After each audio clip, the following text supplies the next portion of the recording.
this whole entire thing, in summary, allows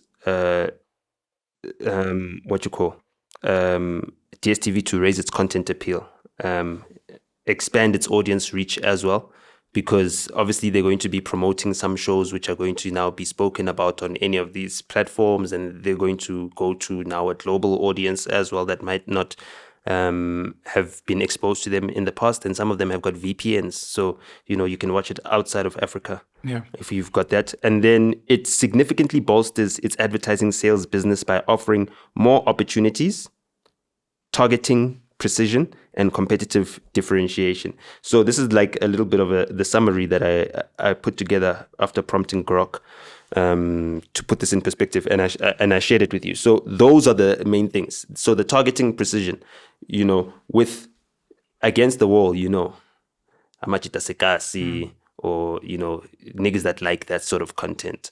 With La Sizwe, it's the girls that watch that, the community that watch that, the LGBT community, or the LGB community.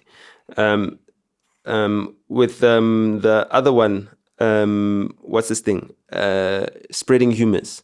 The idea for MacG introducing a show that targets younger audiences, especially the high school going audience, was that it would free him up to discuss other content, right? And also it would not take the risks that he would take for the older audience, which then makes it easier to advertise on.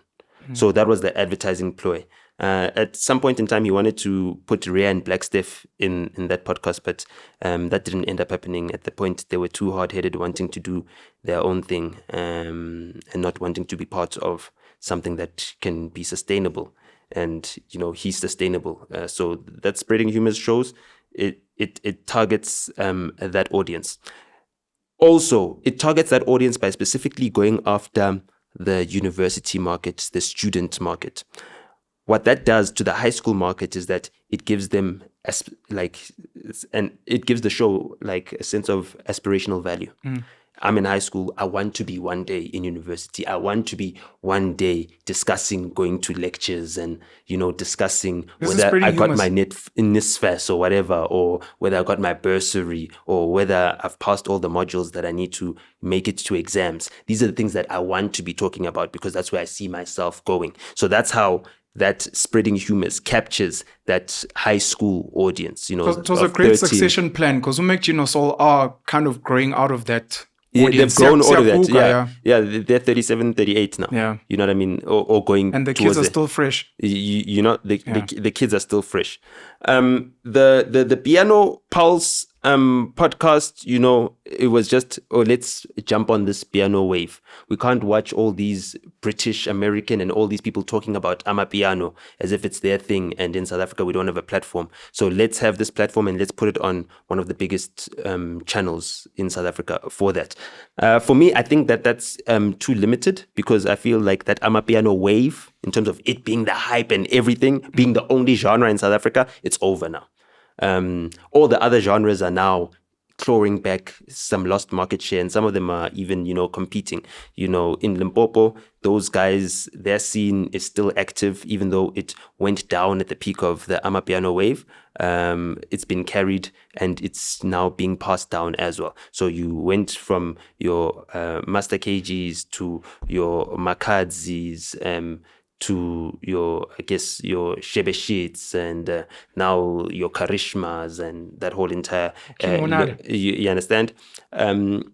KZN, right, also had the same thing happen with Gqom. That's happening to Amapiano now, where Gqom was the only genre that people in KZN cared about. But now all of a sudden you're seeing more Afro-pop from KZN is coming up about. You've got your artists like your Mawelele, you've got your Naledi Apiwe. KZN gospel music is also coming up. Your Ntokozo Mkhize dominating the charts as well, getting, within the top 10 and staying there on Spotify. Maskandi is also now streaming. So we've converted the Maskandi market. And when I was still working in the music distribution space, I signed up a lot of the Maskandi acts and a lot of their catalogs to digitize their catalogs. and then to also train their managers on how to promote streaming to their audiences. Because at that time, they were still selling CDs, you know what I mean? They were still selling merchandise, and they hadn't converted their supporters into the streaming platforms. And now they've done that. And so you see when the big artists, about Limit, you know what I mean? You must limit.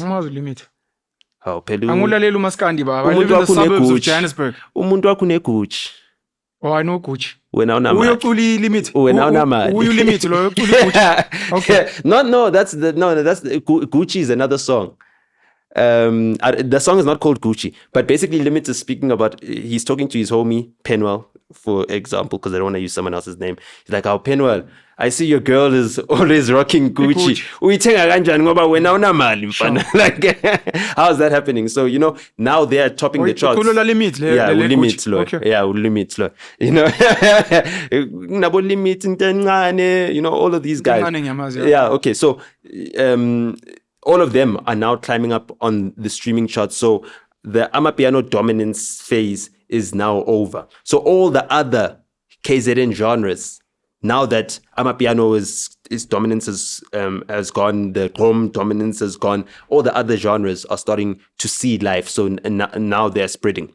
The Afro soul from the Eastern Cape is the one that's died out a bit. You know what I mean? And ever since the death of Zahara, I don't think the Eastern Cape music community has recovered. Yes, Abo Vusinova are dropping, but Abo Vusinova are more celebrities than they are musicians now. Not to say that he doesn't make music and he's not great at making music or singing, but right now, his fame is about his celebrity life, his friends and all that stuff. You know what I mean? It's not about him releasing music and his latest songs. So the music making culture within the Eastern Cape is practically dead. And that's also because the economy in the Eastern Cape is also dead. So you don't find artists that are staying in the Eastern Cape thriving. Whereas in KZN, you can thrive and stay there. In Limpopo, you can thrive and stay there. Mpumalanga also has a similar problem where the guys need to come in to Joburg a lot of the time. The Northwest has completely died.